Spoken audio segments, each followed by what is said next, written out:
Alors, on va passer sur un format un peu différent puisque on va démarrer le premier panel. Alors, je suis un peu embêté puisque pour la préparation de ce panel, je m'étais dit dans l'audience, ça va surtout être des gens qui sont dans l'échange, dans la discussion. Donc, je vais prévoir 20 minutes et il y aura 20 minutes de questions, il n'y aura pas de problème. Jusqu'à présent, vous avez posé 3 questions, il y a 3 personnes qui ont levé la main. Donc j'apprécierais beaucoup si vous étiez un peu plus dans l'échange et si vous étiez prêt à poser plus de questions sur la suite. Ça, c'était ma petite introduction pour vous dire donc qu'on était à votre disposition pour les questions. Donc je vais appeler mes 4 panélistes sur ce premier panel où donc on a volontairement utilisé un mot qu'on n'aime pas. Le mot Community Manager. Donc je vais appeler Mélanie Ray, qui est Digital Manager chez Domino's Pizza France, si tu veux me rejoindre sur scène. Sabrina Bucquois, qui est Marketing Communication Manager de Microsoft France.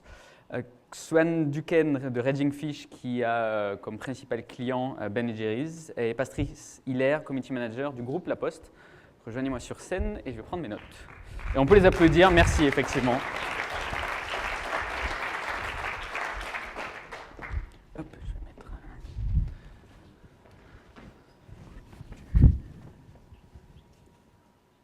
D'accord. Hop. Alors, vous avez 3 micros. Donc je vous ai présenté rapidement, mais on va faire un petit tour de panel, à commencer par mesdames, pour que vous vous présentiez et que vous nous expliquiez dans les grandes lignes quelle est votre activité principale. On va démarrer comme ceci. Mélanie, si tu veux démarrer. Donc, bonjour à tous, Mélanie Ray, Digital Manager chez Domino's Pizza France. Donc pour présenter rapidement Domino's Pizza, c'est leader en France, c'est leader sur son marché en France sur la vente à emporter de pizza et la livraison à domicile. Donc ça représente 185 magasins en France. Donc mon rôle, c'est de gérer tout ce qui a trait au web chez Domino's. D'accord. Pour les suivants, parlez bien dans le micro, histoire qu'on vous entende bien à la vidéo et dans l'audience. Donc, bonjour à tous, moi je m'appelle Sabrina Bucquois et je suis responsable marketing et communication pour Windows 7. Donc je ne suis pas responsable que du community management, du social media au sein de Microsoft, mais vraiment de tout le marketing et la com pour notre OS Windows 7. Voilà. Bonjour à tous, je m'appelle Swan Duquesne, donc de l'agence Raging Fish. Je m'occupe... J'ai plusieurs clients dans l'alimentaire et les boissons. Et mon principal client, c'est Ben & Jerry's, pour qui je m'occupe de la stratégie digitale et sur les médias sociaux, donc Facebook, Twitter, ainsi qu'un blog depuis 4 ans maintenant. Et donc bonjour, Patrice Hilaire, donc je suis le community manager du groupe La Poste. Donc La Poste, 280 000 salariés. Donc je gère et j'anime en fait l'ensemble des comptes pour le groupe, la stratégie également du groupe, puisqu'on va y revenir, il y a énormément de choses à faire au sein du groupe. Je fais aussi mon coming out numérique aujourd'hui, puisque j'informe que Lisa Laposte, qui est notre compte, c'est effectivement moi qui le gère. Donc je sais qu'il va y avoir beaucoup de déçus dans les geeks. C'était important en tout cas de le signaler aujourd'hui. C'est effectivement un homme aujourd'hui, alors ça dépend des fois, mais en tout cas c'est un homme qui gère Lisa Laposte. Donc voilà, déçu pour la jante masculine. On peut féliciter pour ce coming out. Alors justement, je vais démarrer avec ce point en particulier. Tu communiques un nom qui n'est pas le tien. Est-ce que tu penses qu'en tant que community manager, il faut être en son propre nom alors qu'on est pour une marque, ou est-ce qu'on peut très bien être caché derrière une marque en fait, sans dévoiler qui on est vraiment? Alors, on a choisi effectivement aujourd'hui de ne pas signer, parce qu'il y a certaines marques qui signent aujourd'hui les tweets. Nous, puisque effectivement je représente une équipe au sein du groupe La Poste, on a choisi de ne pas signer volontairement. Alors par contre, effectivement, comme tu le disais, c'est un autre problème, c'est que des fois on me prend pour un robot, donc je suis obligé de dire, voilà, je ne suis pas un robot, alors je suis un homme et je ne suis pas un robot, c'est pas toujours simple. Mais en tout cas, c'est effectivement aujourd'hui très important pour nous surtout d'humaniser le compte. Je crois que c'est surtout l'essentiel. Ce qu'on a souhaité, nous, c'est humaniser notre compte pour que derrière, que les gens sachent qu'effectivement, derrière, il y a de l'humain. Et ce qui m'est arrivé assez récemment et assez étonnant, c'est que les gens, une personne a dit, je préfère m'adresser au compte Twitter parce que je n'ai pas réussi à avoir une réponse. Alors c'est bien d'un côté ou pas, mais en tout cas, ils avaient l'impression sur le compte Twitter, il y avait quelqu'un derrière. Et ça, c'est ce qui était intéressant pour nous aujourd'hui, c'est de démontrer qu'il y a quelqu'un derrière et qui répond d'une manière très spécifique à la demande de nos clients. Les autres personnes sur ce panel, vous communiquez avec le nom de votre marque ou en nom personnel? Alors dans le cas de Ben Jerry's, c'est 2 prénoms, donc voilà, on n'a pas rajouté un autre, à part sur le blog où avant je signais avec le pseudo de la vache qui s'appelle Woody tous mes posts, et en fait ça a mieux fonctionné quand j'ai commencé à signer avec mon prénom et que les gens se sont rendus compte qu'en fait c'était pas toute l'équipe marketing qui était derrière, mais un individu et qui écrivait vraiment les articles et qui n'était pas hyper travaillé en fait. Dans le cadre de... Oui, c'est plus proche. Dans le cas de Domino's Pizza, on n'a pas non plus choisi à forcément personnaliser la marque sur les réseaux sociaux. Notre compte Twitter et Facebook ne sont pas personnalisés en signant Mélanie, par exemple. Il y a beaucoup de personnes qui pensent que c'est un homme qui gère ça chez Domino's, mais je ne cache pas sur Internet que je gère la marque Domino's, donc si on veut me trouver, on me trouve facilement. Alors nous, d'un côté, je dirais Windows en général, parce qu'on distingue vraiment Twitter et Facebook. Donc Twitter plutôt communauté influenceur et Facebook le grand public. Sur Facebook, on n'a pas de personnes identifiées, donc on parle au nom de nos marques. Sur Twitter, en revanche, on a pris une approche différente. On a inscrit les 4 prénoms des 4 personnes qui sont les plus impliquées, donc 2 personnes de notre agence, notre chef de produit et moi-même, puisqu'on est vraiment impliqué sur la rédaction du Twitter, même si je dirais notre chef de produit et moi-même, on l'est moins que notre agence qui l'est vraiment au quotidien. Mais c'était vraiment pour donner une image à notre Twitter, savoir qu'il y avait des vrais gens derrière qui répondaient. Et inscrit veut dire en fond d'écran, c'est ça? Voilà, en fait, c'est sur notre homepage. Si vous allez sur Twitter Windows France, vous verrez qu'il y a les 4 images avec les 4 prénoms. D'accord. Du coup, une des questions que je voulais poser peut-être plus tard, mais comme on en parle maintenant, entre une organisation pure en interne et une organisation avec une agence, il y a eu quelques remarques par rapport à mon introduction. On adore les agences, hein, c'est pas du tout le sujet ici, mais comment vous voyez la chose? Est-ce que tout doit être internalisé? Est-ce que vous devez travailler avec des agences? Je vais laisser d'abord Sabrina répondre et peut-être après Xuan, puisque toi tu es une agence justement. Moi, je crois qu'il n'y a pas de bonne ou de mauvaise approche. Il faut faire ce qui marche pour son entreprise et surtout la situation dans laquelle on est et en fonction du management et des budgets. Donc, il y a beaucoup de variables qui rentrent en considération pour prendre cette décision-là. Moi, je peux vous dire ce qui a marché pour nous, et ça marche pour nous maintenant, à l'instant T. Je ne sais pas de quoi sera fait le futur. Donc nous, on travaille avec un partenaire qui s'appelle Even, qui est une agence de marketing digital. Pour nous, ça marche très bien. Donc on travaille à leur côté depuis plusieurs années. C'est la 2e année qu'on est avec eux, en tout cas spécifiquement sur le social media. Et vous m'en faites perdre mon latin là. Pardon, il y a des petits regards qui s'échangent avec quelques personnes. Donc les agences et voilà, je crois que nous on a trouvé un bon compromis.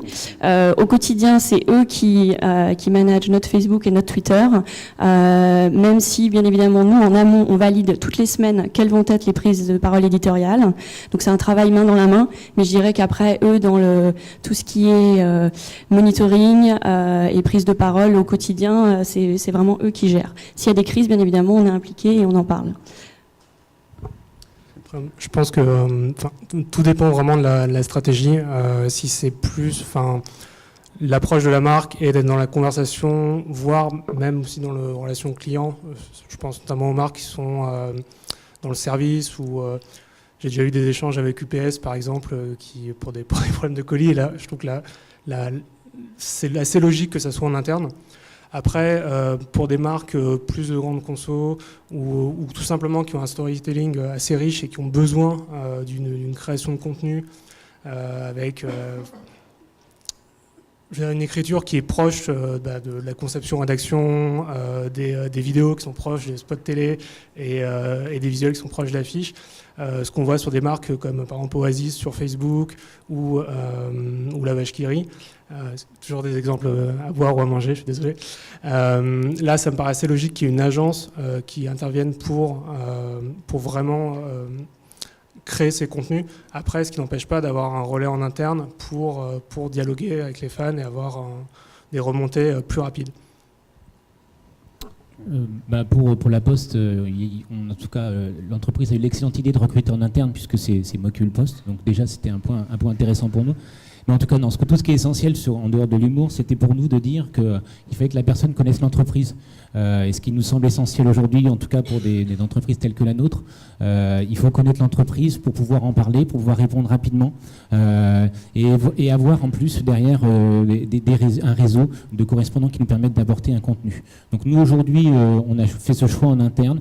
Maintenant, on ne s'interdit pas de travailler avec des agences qui nous apportent des fois des expertises sur des thématiques particulières. Mais en tout cas, la réponse aujourd'hui, nous, elle était plutôt un community management géré en interne. Avant de te laisser réagir, Mélanie, juste pour préciser, vous êtes organisé comment à La Poste? Vous êtes 2, 3, seul alors, sur les médias sociaux? Voilà, en gros, pour simplifier, le community management, déjà, il a le soutien du management de l'entreprise. Je suis le seul community manager. Maintenant, derrière, je travaille avec un réseau de 7-8 personnes dans les métiers qui sont mes référents et qui me permettent de répondre. Alors, vous parliez d'un problème UPS. Nous, il nous arrive d'avoir quelques problèmes de livraison de colis. Et derrière, je préférais le dire avant que j'ai la question tout à l'heure.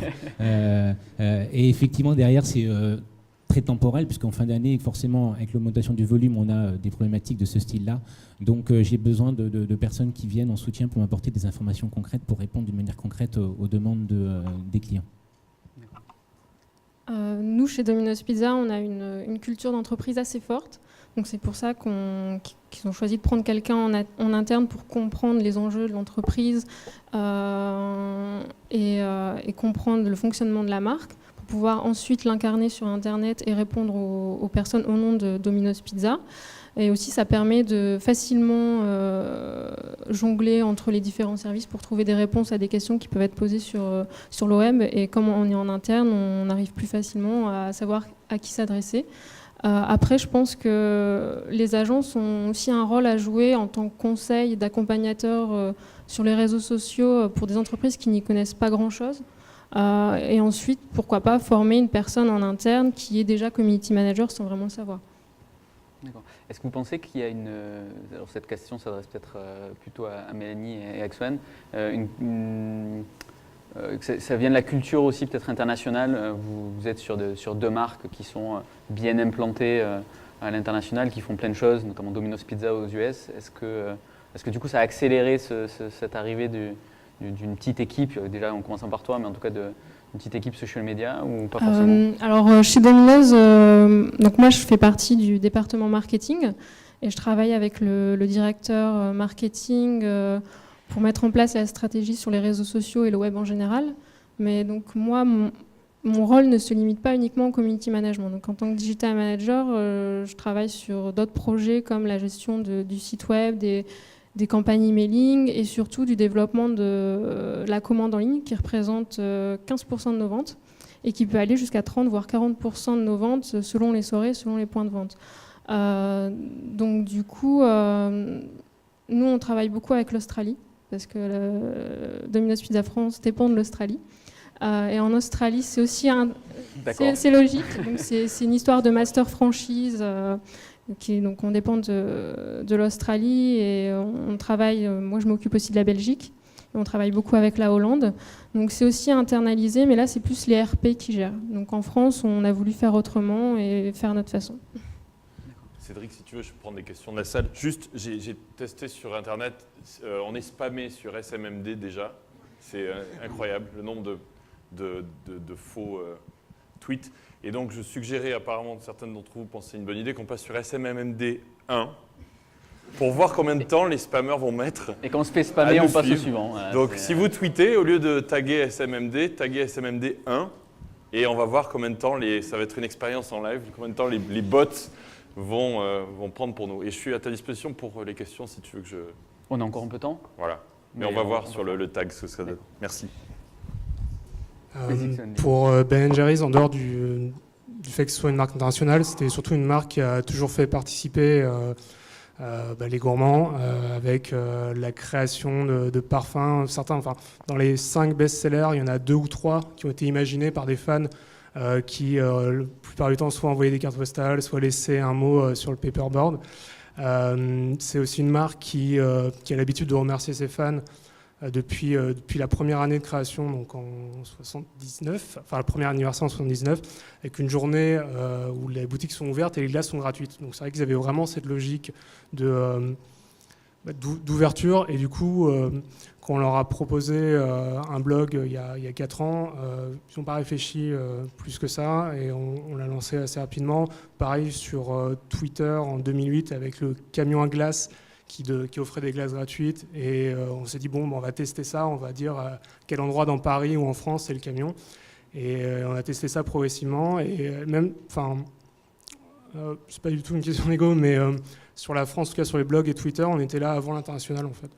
C'était dans l'ADN de la marque, mais sur le digital, ils n'étaient pas hyper actifs, ils sont bien rattrapés depuis. Mais... Alors justement, tu as démarré vous avez démarré avec Ben & Jerry's avec ce blog. Comment s'est passée l'évolution vers ce qui maintenant nous intéresse peut-être plus que les blogs, c'est Twitter, Facebook, d'autres médias sociaux? Est-ce que vous faites des choses sur Foursquare? Comment ça s'est passé? Raconte-nous l'histoire. Mais on est allé très progressivement. C'est-à-dire que le blog, on l'a lancé en 2007. Pendant 6 mois, j'ai blogué tout seul. Après, ça a commencé à avoir une communauté qui était intéressante, mais qui était plus vraiment des fans qui comprenaient très bien l'esprit et qui produisaient un contenu qui était au moins aussi bon que le mien. C'était assez impressionnant.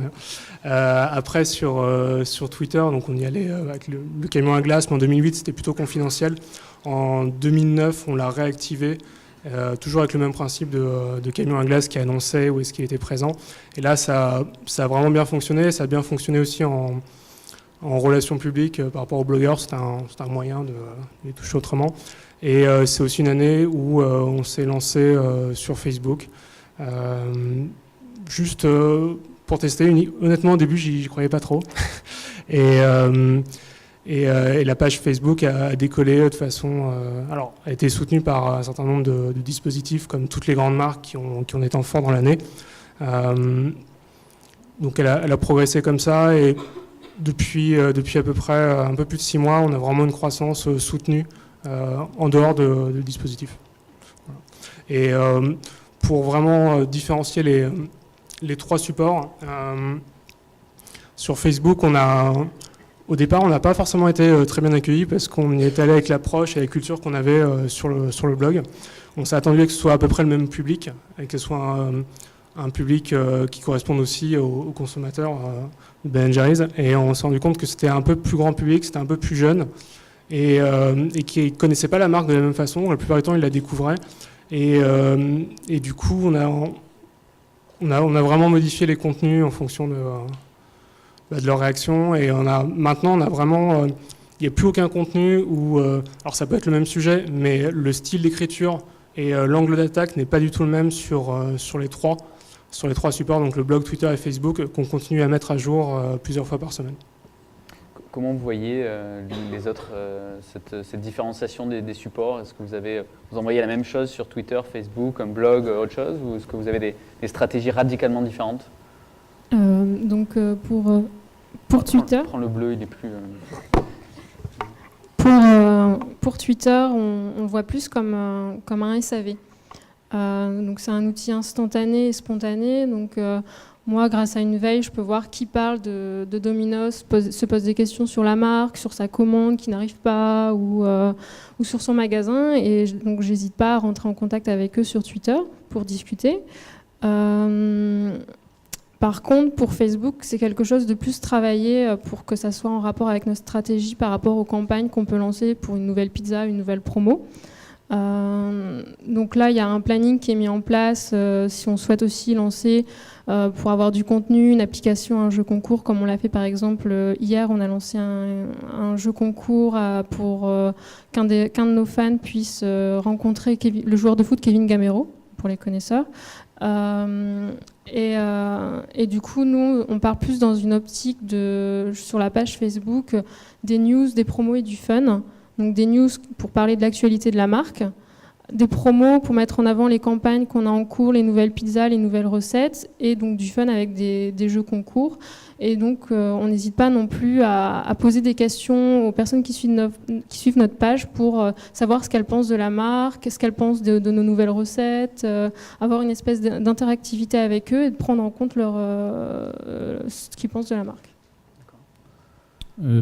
Pour la Poste, nous, en gros, de manière déjà assez simple, avant de se lancer, on a écouté. Ce qui nous a semblé essentiel, c'est avant de se lancer comme ça, en se disant on va prendre Twitter, Facebook. Il y avait déjà beaucoup qui parlaient de vous ? Alors, il y a beaucoup de personnes qui parlent de nous, effectivement, de manière assez générale. Sur Facebook, notamment, on a énormément de comptes, ce qui fait que c'est très difficile de trouver le nôtre. Mais surtout, ce qu'on s'est dit, c'est qu'il faut d'abord écouter. Voilà, on ne va pas arriver comme ça, on va écouter ce qui se dit. Et on s'est aperçu que globalement, on pouvait, avec ces nouveaux médias, d'avoir une nouvelle façon de relation client et d'écoute avec ses clients. Donc ça, c'était le postulat. Alors sur Facebook aujourd'hui, on n'est pas satisfait de notre positionnement, donc on est en train de le revoir, on revoit toute la stratégie sur les médias sociaux, mais notamment sur Facebook. Sur Twitter, c'était beaucoup plus simple pour nous, puisque énormément d'e-boyers, de geeks reçoivent et envoient beaucoup de colis. Et donc on a trouvé que c'était beaucoup plus légitime d'arriver avec des comptes différents. Donc on a un compte groupe La Poste, qui est plutôt entreprise, corporate, un compte Lisa La Poste, donc le fameux compte qui lui est plutôt basé produit. Et on a après, en écoutant notre communauté, on s'est aperçu qu'il manquait une pièce à l'édifice. Et la pièce, c'était un compte qui s'appelle Suivi avec Lisa, qui est aujourd'hui suivi par 4000 personnes, qui est un compte, un service qu'on offre gratuit, qui vous permet de suivre automatiquement avec votre compte Twitter l'état d'avancement, l'état d'acheminement de votre colis. Donc voilà, c'est un exemple type, c'est-à-dire qu'en étant à l'écoute, on s'est aperçu qu'à un moment donné, il y avait un besoin de la communauté, donc on s'est dit, voilà, en développant en interne un nouvel outil qui s'appelle Suivi avec Lisa, on a réussi à répondre à une demande de notre communauté. Donc aujourd'hui, c'est essentiel pour nous, c'est l'écoute et l'interaction avec notre communauté. Tu disais que vous n'étiez pas satisfait de votre positionnement sur Facebook. Est-ce que tu peux détailler ? Qu'est-ce que ça veut dire ? Enfin, quels sont les éléments de mesure pour vous pour être satisfait ? Alors déjà, on a 3000 fans, donc c'est toujours un critère par rapport à Air France. On est donc assez faible, effectivement. Mais en tout cas, on est venu de manière humble, parce que c'est aussi un point important pour nous, c'est qu'on n'est pas arrivé, par rapport à ce que tu disais tout à l'heure, on est arrivé en se disant, voilà, on vient se poser avec La Poste, on a effectivement des points à améliorer, on a des points surtout de modernisation à expliquer à l'ensemble de nos clients et prenons donc nos comptes aussi pour expliquer et démontrer par des preuves notre présence par les médias sociaux. Et donc Facebook, voilà, on s'est posé, on a fait aujourd'hui une communication qui est trop générale, qui ne correspond pas à l'attente de notre communauté. Donc on va être plutôt sur de l'apport de services, comme on l'a fait avec Twitter.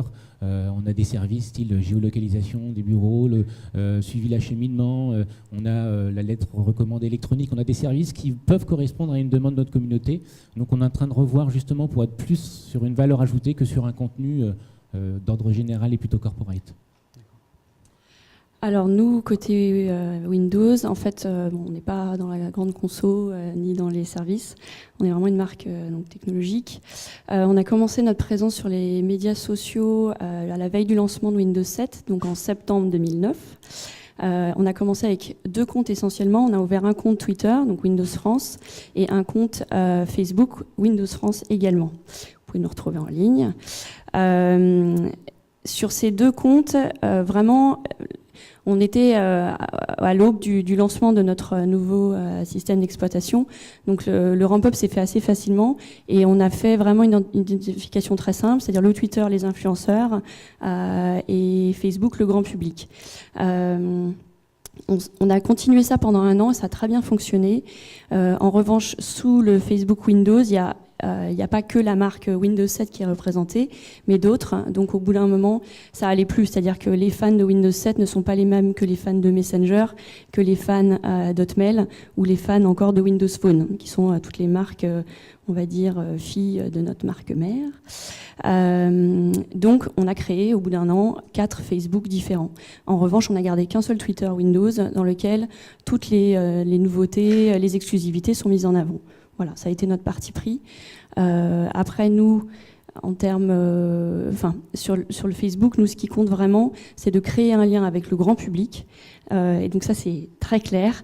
Et on le fait vraiment en essayant en tout cas sur Windows 7 par exemple, notre ligne éditoriale, c'est l'innovation en général autour du PC. Et c'est vraiment de les abreuver de nouveautés dans ce sens-là. Et parce que voilà, la première année où on lance un nouvel OS, ça marche très bien de parler des nouveautés de Windows 7. Enfin, au bout d'un moment, on commence à arriver à court. Donc voilà, nous on a décidé, Windows égale innovation. Windows 7 c'est un super nouvel OS, ça permet de faire plein d'autres choses, mais donc on a vraiment étendu au champ large de l'innovation sur le PC. Donc par exemple, on peut faire de la 3D avec un PC, on peut faire du stop motion avec un PC, et bien évidemment quand on a des nouveaux produits, des nouvelles versions d'autres de nos services comme IE9 qui est sorti récemment, ou Bing, notre nouveau moteur de recherche, bien évidemment, on va en parler également.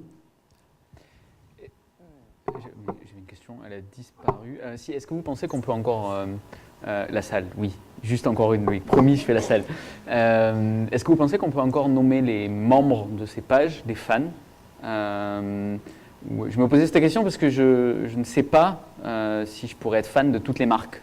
Sans en citer aucune, mais je pourrais très bien vouloir suivre du contenu de certaines des pages, d'avoir des services, mais de là à me dire d'être fan, je ne sais pas, donc parmi vos communautés, c'est pas forcément une communauté, mais parmi vos membres sur ces pages-là, est-ce que vous pensez que ce sont tous des fans? Comment vous les voyez? Donc chez Domino's, je pense qu'il y a quand même pas mal de gens qui aiment vraiment beaucoup la marque Domino's pour son côté fun et assez amusant.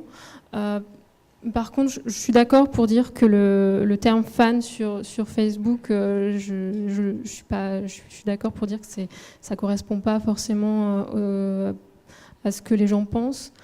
Le terme follower sur Twitter peut être plus approprié, je pense. Mais fan, c'est un peu trop fort, je trouve. Mais de toute façon, Facebook a changé le bouton et c'est j'aime.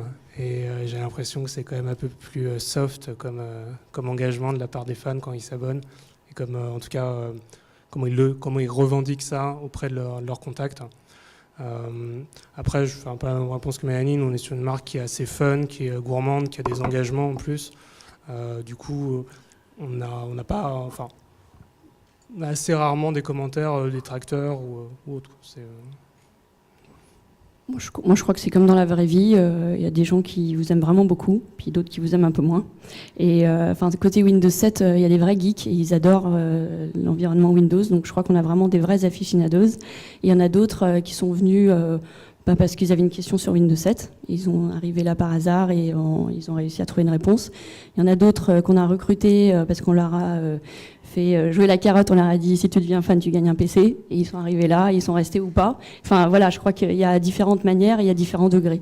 Et l'idée, c'est justement de les garder et d'en faire des fans et des avocats de la marque à long terme. Donc, et tu penses que c'est possible d'en faire des fans uniquement par une page fan? Non, ça suffit pas bien évidemment, mais c'est déjà ça fait partie de l'équation. D'accord. Une réaction Pas particulièrement plus. C'est-à-dire après, effectivement, nous d'ailleurs, on travaille. On a 3000 fans, mais en tout cas, on est dans le cœur de pas mal de Français, je pense quand même, en tout cas de proximité. Mais le but aujourd'hui, effectivement, c'est de transformer en des personnes avec une proximité importante avec l'entreprise pour voir cette modernisation de l'entreprise. Après, nous qui avions un blog auparavant avec vraiment une communauté, c'est évident que sur une fanpage où il y a beaucoup plus de monde et des commentaires plus spontanés et davantage de réactivité, c'est plus dur d'identifier des fans qui ont une connaissance de la marque et qui sont en adéquation avec le discours. Je le vois très bien sur Facebook en fait, où il y a des choses qui sont vraiment dans l'ADN de la marque, par exemple tout ce qui est... Ben & Jerry's est en train de passer à 100% commerce équitable, ce qui est rare pour une marque de cette envergure, parce qu'ils sont quand même premiers aux États-Unis, je crois. Et globalement, c'est un contenu sur Twitter ou sur Facebook qui fonctionne assez bien, de mettre en avant le commerce équitable ou de mettre en avant un reportage vers le producteur de bananes en République dominicaine et voir ce que ça a changé dans sa vie, d'être labellisé. Alors que sur Facebook, en gros, ils voient un pot de glace et ils réagissent bien plus au pot de glace qu'à l'engagement derrière. J'ai plein de questions encore, mais sinon mon chef va me tuer.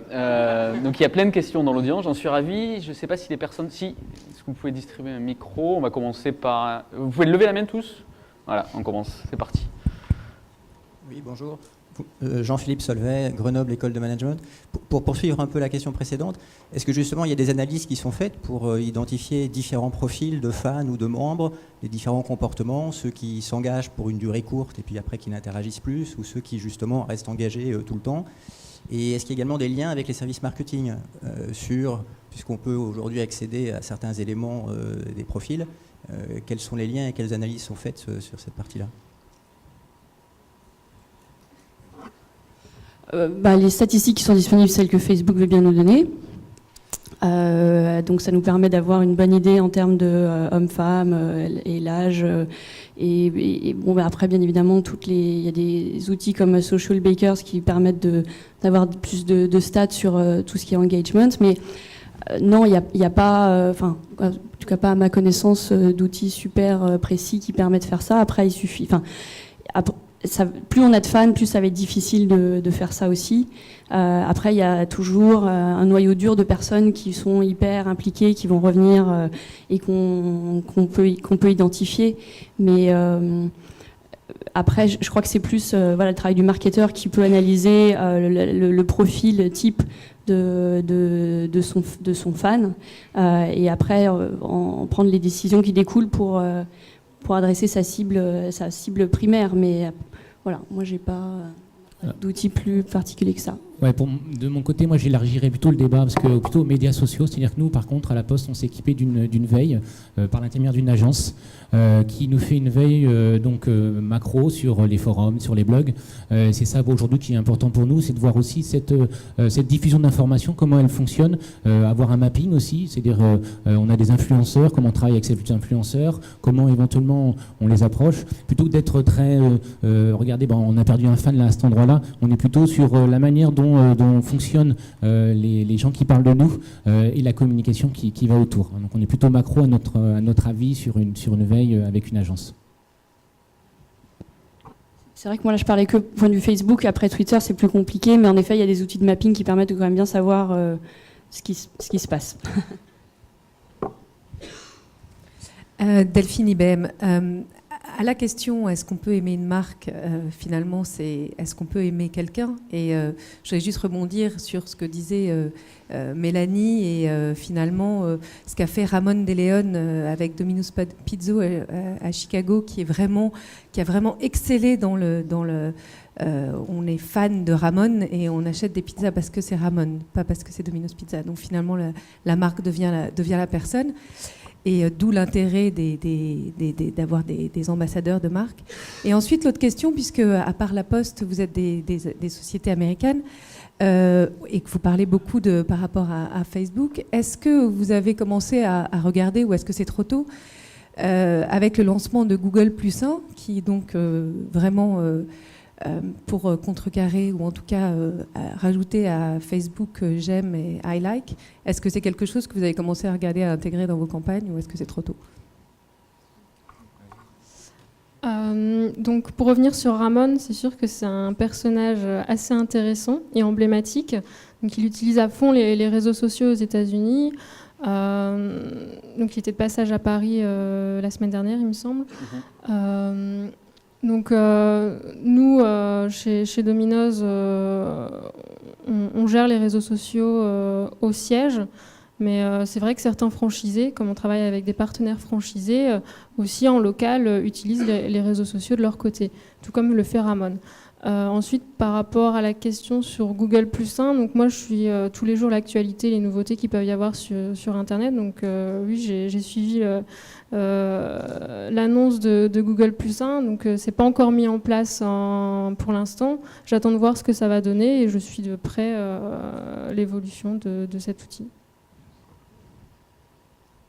Une réaction sur Google +1 ou sans plus, sans faire de vieilles blagues qui n'étaient pas du tout prévues. Qui a ce micro là-haut? Bonjour, Christophe Doustessier de l'agence Connemara. Je vous entends beaucoup parler de Facebook, de Twitter. Je pense qu'il y a d'autres médias sociaux. Comment vous les gérez? Comment vous les appréhendez? Honnêtement, pour la marque Ben & Jerry's, on a rarement eu quelque chose d'aussi efficace que Facebook, aussi bien en termes de réaction que de puissance, que de nombre de fans. Même Twitter, à côté en France, en tout cas sur la marque Ben & Jerry's, qui n'a pas du tout la même problématique que la Poste, par exemple, où c'est du service, où il faut répondre, ou même un opérateur téléphonique ou la ligne de Free, etc. Mais Twitter, à côté en France, en tout cas pour Ben & Jerry's, c'est vraiment tout petit. Donc, oui, on regarde ce qui se fait ailleurs sur des blogs, sur Foursquare. On regarde aussi après Ben & Jerry's n'a pas en France, capitalise pas énormément aujourd'hui sur son réseau de points de vente, mais aux États-Unis ils l'ont fait. Et après, qu'est-ce que vous voyez d'autre comme médias sociaux où une grande marque pourrait aller YouTube, Flickr, des choses comme ça.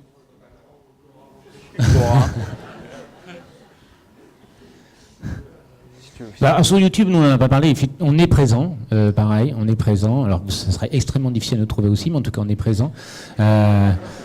Mais c'est aussi le fait qu'on est une marque très connue, donc tout le monde crée des groupes, La Poste, vous verrez dans tous les sens, avec il y a un peu de tout, mais en tout cas on est présent. On a une réelle volonté aussi, on n'a pas parlé de l'ensemble des médias, de se positionner avec une chaîne YouTube, et c'est vrai qu'aujourd'hui ça fait partie des réflexions sur des systèmes de géologue aussi. Ça sera éventuellement notamment il y a Facebook qui travaille sur des éléments de ce style-là. Ça pourrait être des opportunités de valeur ajoutée, comme je vous disais tout à l'heure. Nous, on travaille vraiment sur la valeur ajoutée à nos clients. Et dans l'étude qu'on avait menée avant de se lancer, aujourd'hui, on avait vraiment Twitter et Facebook qui se démarquaient. YouTube et Dailymotion étant des plateformes sur lesquelles on est présent, mais beaucoup moins en termes de chaînes. Et c'est un travail important qu'on est en train de mener dans une deuxième phase de stratégie, comme je vous le disais tout à l'heure. Pour Domino's Pizza, on est sur YouTube. Donc YouTube, on l'utilise plus pour mettre en avant les pubs télé qu'on a, ou des interviews de notre présidente ou de membres de l'équipe au siège. Et aussi de mettre en avant des vidéos d'événements qu'on a pu faire par exemple avec des blogueurs, le rétro gaming, le poker tour, des choses comme ça. Donc par contre, pour revenir sur ce que Xuan disait, on utilise beaucoup Facebook parce que c'est là où on a le plus d'impact en France. On a plus de 148 000 personnes qui suivent notre page. Donc c'est vrai qu'on accorde beaucoup d'importance à cet outil. Mais on suit également de très près tout ce qui est trait à la géolocalisation, les réseaux sociaux comme Foursquare ou autres. On ne les oublie pas, mais on les prend en compte dans notre stratégie aussi, mais ça prend du temps aussi à mettre tout ça en place. Juste une question. Oh, pardon. Non, allez-y, vas-y, réponds. Donc nous aussi, on a une chaîne YouTube, bien évidemment, Windows France également, où on met toutes les vidéos qu'on a, bien évidemment.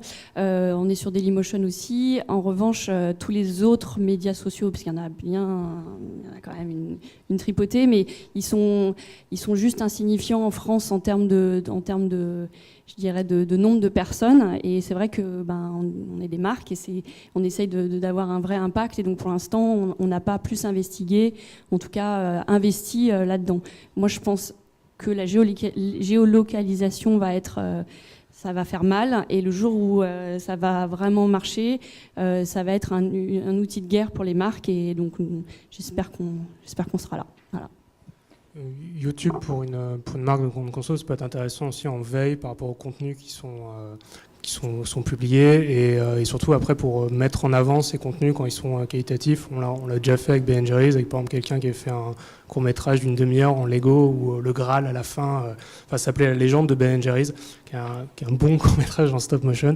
Et à la fin, on ne voyait pas du tout quel était le rapport. Et à la fin, le Graal, c'était un pot de glace. Voilà, c'est quelque chose de complètement inattendu. Et évidemment, quand on est tombé là-dessus, on a halluciné et on l'a bien mis en avant.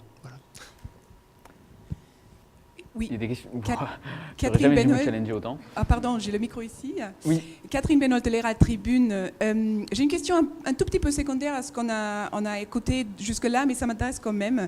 Est-ce que vous êtes impliqué dans la gestion des réseaux sociaux dans vos entreprises? C'est-à-dire, avec les DRH par exemple, est-ce que vous parlez d'utiliser ces réseaux pour la fidélisation des employeurs? Ou bien de travailler contre éventuellement une chute de productivité parce que tous les jeunes sont 2 heures par jour sur Facebook, etc. Est-ce que c'est un challenge pour les entreprises aujourd'hui et comment on les gère? Actuellement, chez Domino's, justement, on a une réflexion sur quelque chose en interne. Et donc moi, j'interviens aussi parce que par rapport à mon expérience précédente, j'ai par exemple été à la marque employeur à la Société Générale pour mon stage de fin d'études. Donc j'ai des connaissances sur les réseaux sociaux en interne, donc j'apporte aussi ma pierre à l'édifice auprès du DRH.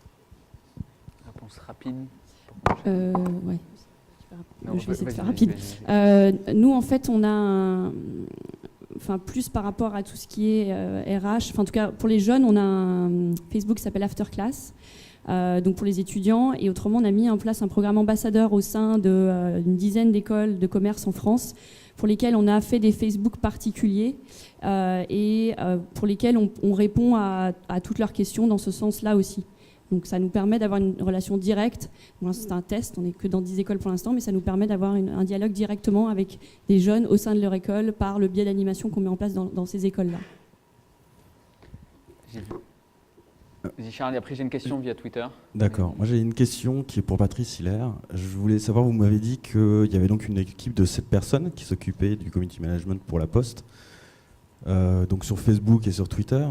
Je voulais savoir quelles étaient vos règles de gestion sur les réponses et puis surtout la gestion des commentaires et des mentions qui étaient faites, parce que j'ai suivi certaines choses qui sont faites en décembre et en janvier, et des gens m'ont fait remarquer à juste titre, et après avoir observé, que leurs commentaires négatifs sur Facebook étaient très souvent supprimés alors qu'ils n'étaient pas agressifs, ils étaient juste négatifs par rapport à un service rendu par la Poste, et que des personnes, on va dire, un peu plus influentes étaient restées présentes malgré leurs commentaires négatifs. Donc, est-ce qu'il y avait une sorte de gestion à 2 vitesses ? Alors déjà, je me suis tellement exprimé tout à l'heure. En fait, les personnes dont je parlais, c'est un réseau de correspondants, donc ils n'interviennent pas sur le compte. Hein. Donc je suis, voilà, il y a différents responsables. En tout cas, je suis la personne qui répond sur le compte. Donc dans la question que vous posez, je suis directement concerné parce que effectivement c'est moi qui gère le compte Facebook. Non, vous pouvez constater encore aujourd'hui qu'on supprime très rarement.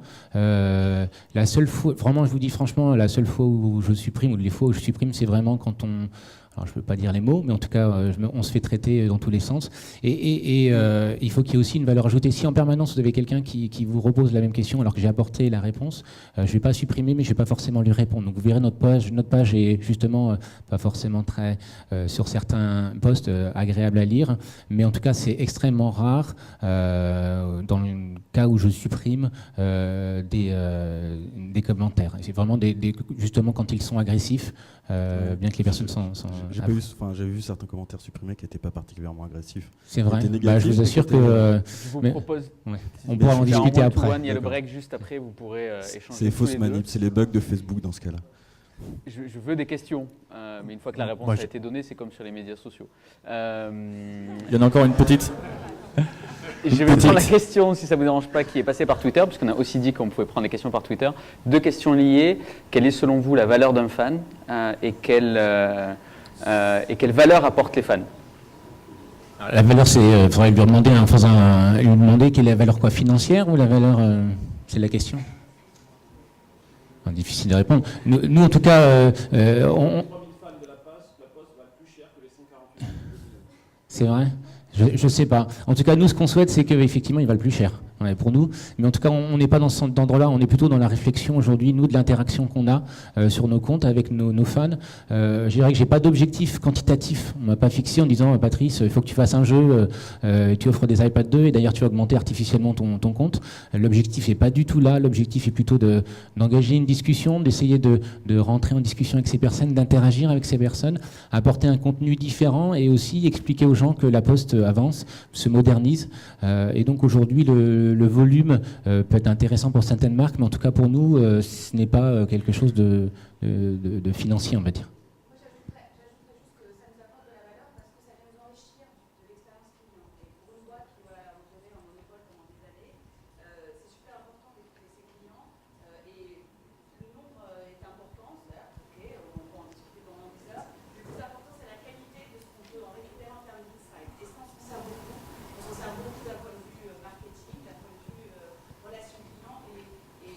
Et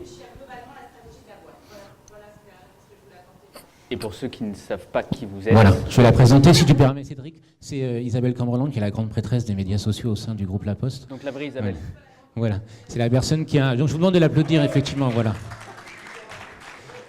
Est-ce qu'il y a une autre question? Moi, j'ai une dernière question. J'avais le micro. Pas tous en même temps. Olivier, je suis là. Oups. Olivier. Donc les deux dernières questions, au fond et ensuite devant. Ok, merci. Donc Olivier de Spread Button, j'avais une question justement à propos des métriques et des indicateurs.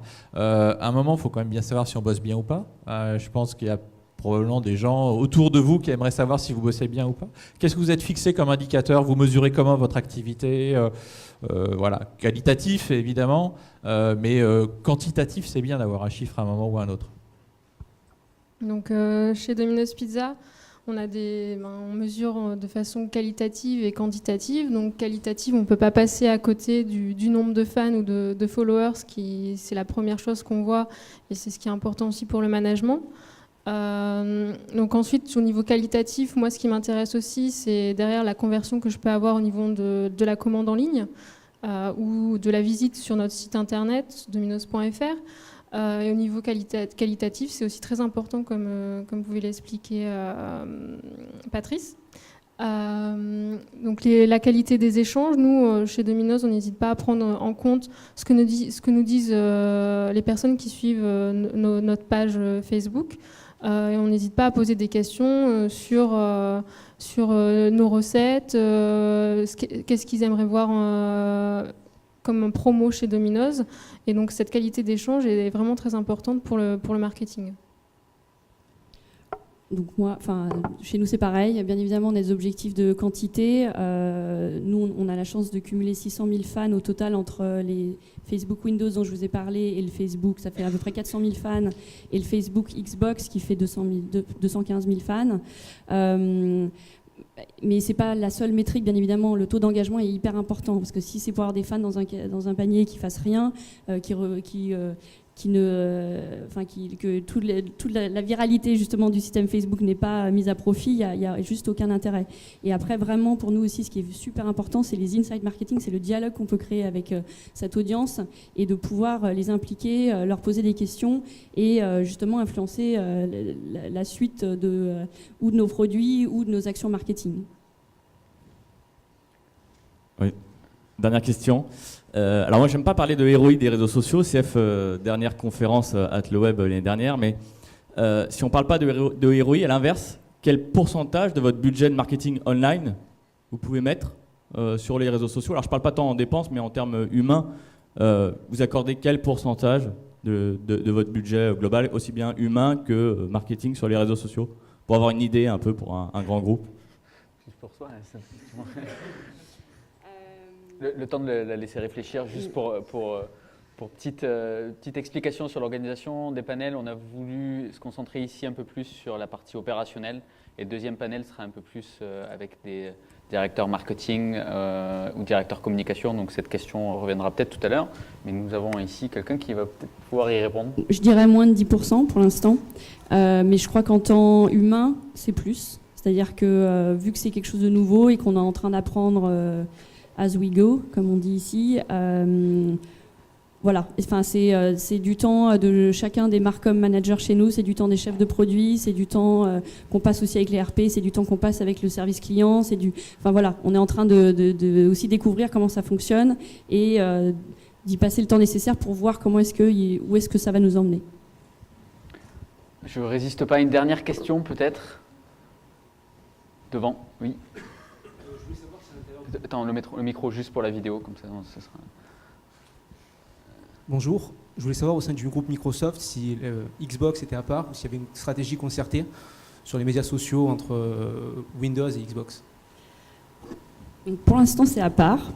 Même si on regarde mutuellement ce qui se passe sur nos Facebook. Et je pense que ça le restera. Ce sont deux marques différentes et distinctes, on les considère en tant que telles. Merci, merci à tous pour vos interventions et vos partages. Merci. On va sortir tous ensemble. c'est l'heure de la pause. On a 10 minutes de retard, ce qui n'est pas trop mal. Je vous propose de nous retrouver à -20 pour la suite de cet après-midi. Merci.